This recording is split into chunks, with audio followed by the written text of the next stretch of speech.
छत्रपती संभाजीनगरमध्ये MIMचे राष्ट्रीय अध्यक्ष असदुद्दीन ओवैसी यांनी जाहीर सभेला संबोधित करत केंद्र सरकार, भाजप आणि सत्ताधारी पक्षांवर जोरदार अशी टीका केली आहे। वक्फ कायद्याच्या मुद्द्यांवरून संभाजीनगरमधून ठोस संदेश देण्याचं आवाहन त्यांनी केलं आहे। असदुद्दीन ओवैसी यांच्या उपस्थितीत आज प्रचार रॅली देखील काढण्यात आली। यावेळी त्यांच्या जाहीर सभेचं आयोजन देखील करण्यात आलं होतं। महापालिका निवडणुकांसाठी सर्वच पक्ष तयारीला लागले आहेत। अनेक पक्ष जोरदार प्रचाराला लागले असून सभा रॅलीचे आयोजन करण्यात येत आहे। शहरात सभांचा धडाका पाहायला मिळत आहे। येत्या 15 जानेवारी 2026 रोजी महापालिका निवडणुकीसाठी मतदान होणार आहे। 26 जानेवारी 2026 रोजी मतमोजणी होणार असून 2869 जागांसाठी ही निवडणूक होणार आहे। याच पार्श्वभूमीवर आज छत्रपती संभाजीनगर असदुद्दीन ओवैसी यांची आज प्रचार रॅलीचे आयोजन करण्यात आले होते। या रॅलीमध्ये असदुद्दीन ओवैसी यांनी चालत रोड शो केला। रॅलीच्या पार्श्वभूमीवर शहरातील प्रमुख मार्गांवर मोठ्या प्रमाणात पोलीस बंदोबस्त तैनात करण्यात आला होता। असदुद्दीन ओवैसी यांच्या प्रचार रॅलीचे आयोजन करण्यात आले, त्यावेळी जाहीर सभेचे आयोजन देखील करण्यात आले होते। यावेळी ओवैसी म्हणाले की हैदराबाद नंतर देशात औरंगाबाद म्हणजेच छत्रपती संभाजीनगरचे नाव आदराने घेतले जाते आणि या शहराशी त्यांचे भावनिक नाते आहे। इम्तियाज जलील आणि अख्तर उल इमाम लोकसभेत गेले असते तर वक्फ विधेयक मंजूर झाले नसते असा दावा त्यांनी केला। इम्तियाज जलील यांच्या पराभवाला जनतेचा पराभव नसून विश्वासघात कारणीभूत असल्याचा आरोप ओवैसी यांनी केला।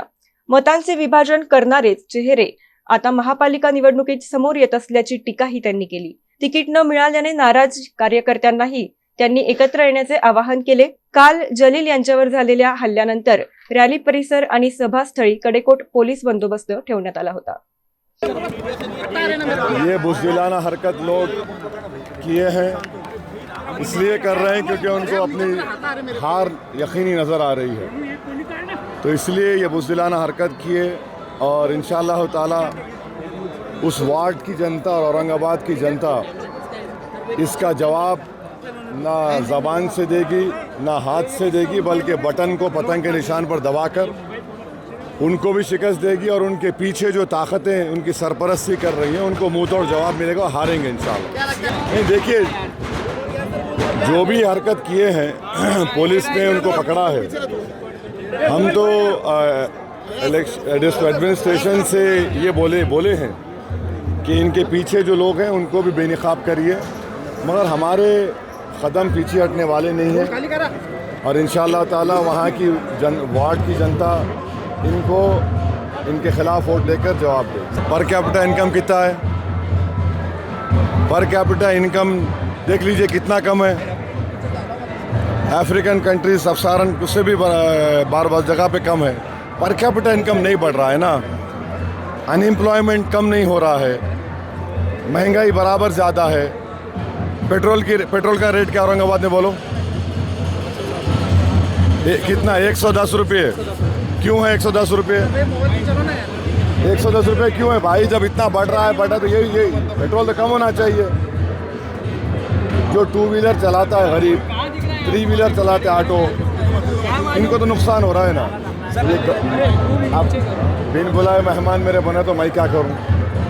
मेरे को ज़रूरत नहीं, हटा लो। हम तो बोल रहे हैं हम जाएंगे, इसका ऐसे कोई ज़रूरत नहीं।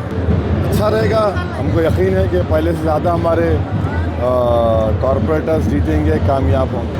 औरंगाबाद में हम 2024-25 का बजट है 4333 करोड़ म्यूनसिपल कॉरपोरेशन का। यहाँ पे जो कचरा फेंकते गड्ढे में वही फेंक रहे, रोड नहीं है, पीने का पानी का इंतज़ाम नहीं है, स्कूल्स बराबर नहीं है। तो ये इतने साल से आप चला रहे हैं, माने बीजेपी और ये सब शिवसेना, आप तो कुछ किए ही नहीं।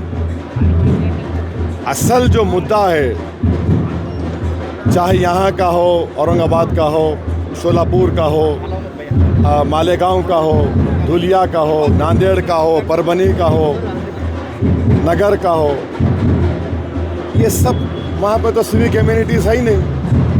तो फिर अगर काम होता तो मुख्यमंत्री तक क्यों फिर रहे गली गली? इसलिए फिर रहे के काम नहीं किए। मुद्दा लोकल सेल्फ गवर्नेंस का होना चाहिए, वो नहीं रखकर दूसरों पे बात कर रहे हैं। मुंबई किसकी मुंबई? देश का अटूट हिस्सा है। यकीनन मुंबई भारत का फाइनेंशियल कैपिटल है और महाराष्ट्र प्रदेश के लिए मुंबई बड़ी इंपॉर्टेंट चीज़ है। ये मजलिस का काम है और इन 48 उम्मीदवारों से कह रहा हूं कि आप जब काम करेंगे इंशाअल्लाह कामयाबी के बाद ना आप किसी का मजहब देखेंगे ना आप किसी की जात देखेंगे, आप यही देखेंगे कि ये मेरे वार्ड का वोटर है, मुझे इसका काम करना है। और मैं आपके दरमियान में खड़े होकर ये वादा कर रहा हूं कि मैं उन तमाम बड़ी तादाद में जो हमारे कॉरपोरेटर्स कामयाब होंगे, मैं पीछे रहकर इनसे काम करवाऊंगा, इनको आराम से बैठने नहीं दूंगा, इनको काम करना पड़ेगा ताकि मजलिस में और बीजेपी और दूसरी पार्टीज में लोग एक फर्क को महसूस कर चुके हैं, उस फर्क को बरकरार रखना पड़ेगा। आज असदुद्दीन अवैसी साहब ने इम्तियाज जलील को महाराष्ट्र के सदर की हैसियत से जिम्मेदारी दी। मैं आज आप लोगों के सामने ये कहता हूं कि अगर असदुद्दीन अवैसी साहब ने इसी प्लेटफॉर्म के ऊपर अगर खड़े होकर उन्होंने ये ऐलान किया कि अब इम्तियाज जलील महाराष्ट्र की कोई जिम्मेदारी नहीं संभालेंगे, 1 मिनट के अंदर मैं उसके फैसलों के ऊपर लब्बैक कहूंगा मेरे भाई।